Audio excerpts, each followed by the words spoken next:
Man pieder sudrabs un man pieder zelts, saka tas kungs Cebots. Tu visu varenais Dievs, nekas nav lielāks un varenāks un gudrāks par tevi.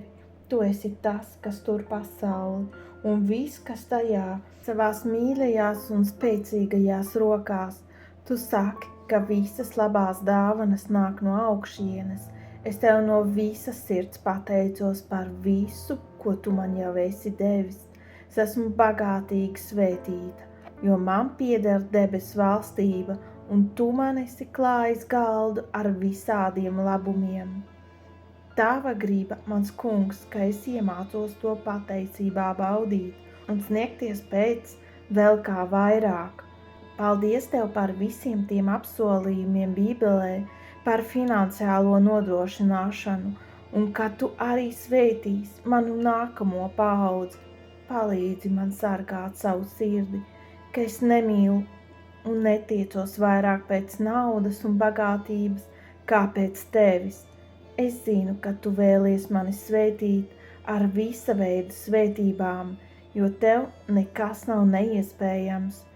Dod man gudrību, Tēvs, ka es māku pārvaldīt to, kas man ir uzticēts. Gluži kā Salamans lūdza, dod man gudrību un tavu vadību, mans Dievs. Es lūdzu tevi, mans Dievs, svētī mani ar labklājību, ka man vēl pāri paliek, ka varu dot labiem darbiem. Dari mani par svētību trauku priekš citiem. Tu redzi trūkumu un vajadzības, kas ir ap mani apkārt.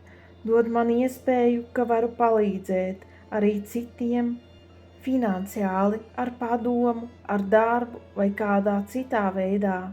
Nekas nenotiek tāpat vien.